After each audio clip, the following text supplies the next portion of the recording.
The election is over. What are the implications? We have thoughts.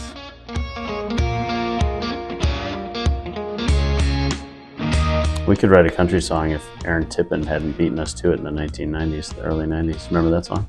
I'm sure I do. I loved him. You Best got mustache. to stand for something or you fall for anything.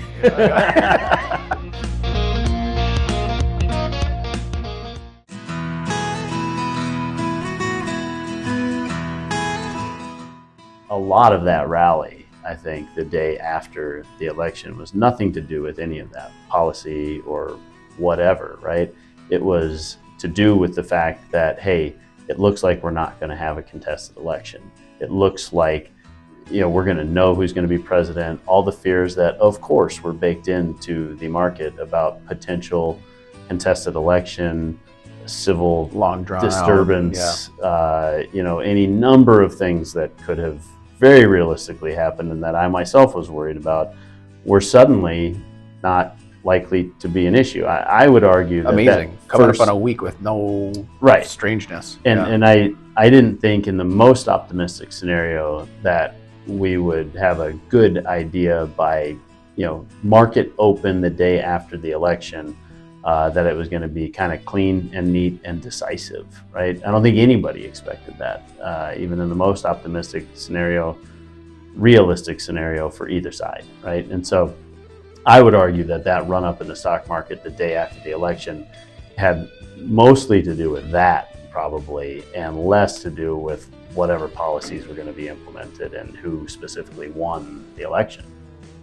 I would agree, because we were looking at, the broad market index performance between middle of October through the election, and essentially I should say that the market through November 5th before the open on the 6th, the market was essentially flat, right? So there was a whole 3-week period of time there where the market was downward trending, and then that 1,500 point bump just got us back to where we were in early October. Mm-hmm. And if you really look at that kind of goes back to the point of this consolidating market, right? Where the big swing trades, and then you get into this whatever narrower band.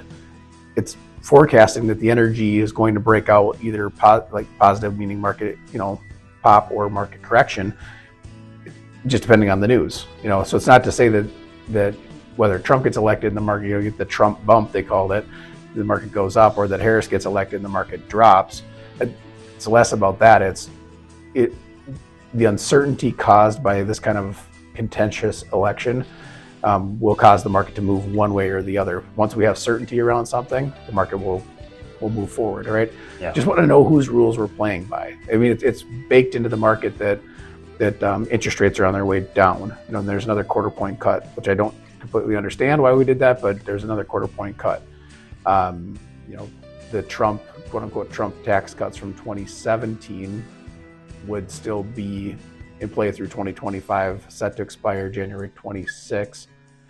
Those will most likely be extended, if not even amended, the brackets amended downward after that time.